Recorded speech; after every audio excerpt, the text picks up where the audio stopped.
Hello. So in this video, I'm going to be going over some of the results of the workflow that we ran, as well as rerunning one of the tools that failed in our initial attempts. So I am back on the Research Computing Galaxy homepage, and you can see that currently I don't have the history that we were previously working in shown. I'm in a new history that I created. And I wanted to show how you would actually get back to your history of histories. So in this little gear in the upper right, you'll see as I hover over it, it says History Options.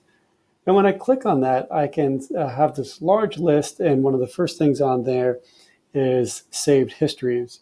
You'll also see on here something called Histories Shared with Me. So for example, if you had a colleague or you wanted to share a history with myself so that I could review or make additions to it, you could send me a link or invite me using my email address, and then this would come up in this tab right here by clicking this button, Histories Shared with Me. But for right now, I need to get back to the previous history, so I'm going to go under Saved Histories. A number of them should be populated, and you'll see a summary of all of your previous histories that you run. The first one that came up is the assembly demonstration that we were showing previously. The green, red, and gray, or blue and gray, are the ones that were indicated in the history before. So red are the failed runs that say in here data sets in error. The green are all the past ones, and the pending ones are hidden as well. So we're going to go ahead and look at the options on this history. I'm going to click on View, or you can just click on the button itself for the history, and it should populate on the right-hand side.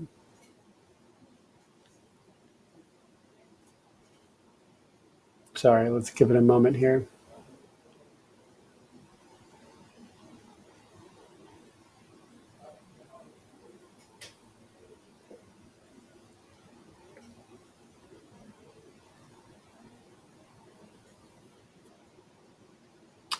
All right, so a little bit of a lag right there. That's okay. So now we'll see that history that we were previously working on with the failed Proca annotation step is shown. And one thing I want to show, so in the last video, we reran the Proca step now that the Table 2 ASM dependency has been updated and it completed. So one thing you can do to clean up your history is to actually get rid of or delete these failed runs. You can do that by clicking the X button right here. And I'm going to go ahead and do that and just get rid of this. There's not necessarily a particular reason to this, but if you wanted to keep everything clean, then you could do it this way. So now we can see that there are a number of files that Proca produce in terms of annotation. One of them, which I mentioned the last time, that's very important, is the text file. So we can view this data. And we see here the strain that we annotated and some important metadata. So this shows the number of contigs in that assembly. So that de novo assembly had 55 contigs. The total bases, which is pretty much your genome size, is almost 2 megabases. Again, this is a great statistic for identifying any aberrations in your assembly. I expect a strep pneumonia genome to be about 2 to 2.1 megabases, so that's good that it fell in this range. The other major one is CDSs, or coding sequences, that were annotated. And here we're almost at 2,000, which again is what I would expect for a Streptococcus pneumonia genome. Again, that's another good piece of knowledge to take into consideration when you're evaluating assemblies. Now, the main output file that I'm interested in this process is this GFF format file. And when we click on the view data, we can see this file format, which is either called a general finding format or gene finding format. And I'll go through it briefly. You'll see each one of the contigs, so sequence region, and this should be our 55 contigs. It'll tell you how many bases were in each one of those contigs. For example, contig 1 had 262,000 bases included in it, and they get smaller as we go down. And then here's where we see the most important part, which is our annotation. So right here, we can see that this is our contig 1. This is a coding sequence from base 416 to 1351. And here's the name. If we just highlight this for easy assessment, we can see the name of that gene, BIRA, and how it was annotated. And then if it's related to a uniport, which is a way of characterizing genes in general, we have a uniport ID as well as a product. So this particular product is a bifunctional ligase or repressor, BIR-A. And you can continue on to see all of the genes that are associated, have been annotated in this genome.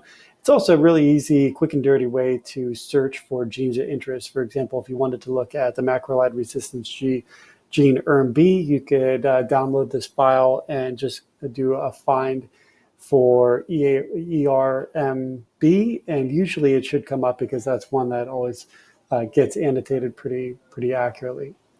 All right, so now I wanted to show one other thing. One thing that I haven't got to is how to run additional programs or tools when you're in a history outside of a workflow. So one thing that may be interest to you is searching for antibiotic resistance genes. There is a tool that's available in our tool shed called Abrogate. And so we can do a quick search, and under screening, you'll see this tool, Abrogate, which is mass screening of contigs for antimicrobial and resistance genes. As far as I know right now, it has access to the antibiotic resistance database. And it's meant to run on de novo assembly. So when you click to run this, you'll see that it gives you a bunch of options. And you can go ahead and click the first FASTA file on here, which is our de novo assembly that came out of Unicycler. And then what this will do is this will scan through your assembly and identify all of the genotypic markers for resistance. And the easiest ones to identify are things that are coded by a specific gene, like tetracycline resistance that's coded by TET-M, or macrolide resistance that's coded by ERMB. Some other ones are a little more difficult if it's a mutation-based resistance mechanism, such as fluoroquinolone resistance, which is a single mutation. Some of those are harder to identify because they rely on identifying specific SNPs or single nucleotide polymorphisms. But again, low-hanging fruit is searching for genes. So within this tool, I would click it. It populated this window right here. I selected the de novo assembly that I wanted to run it on, and then I'm just going to hit execute right here. And you should see it queue up. And again, of course, in a minute, this will turn yellow and start running. The only thing is I know that with this genome right here, there are no antibiotic resistance markers. So we won't have a nice, pretty example of identifying this, but I have tested this tool and confirmed that it is picking up the known resistance markers. So after this point, you can download or export these file formats. The main ones that I would look at are the GFF and GenBank or GBK format, which contain your annotations. The FNA is your nucleotide sequence, which is the same as your FASTA sequence.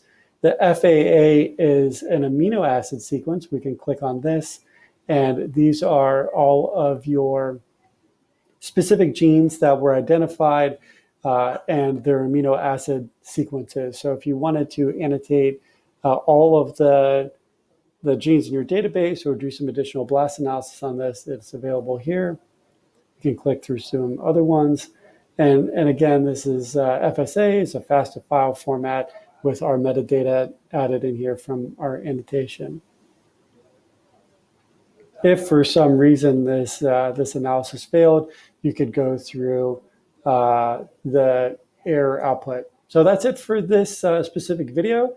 We'll pick up again with running some more workflows and searching through your data libraries on the Hypergator cluster.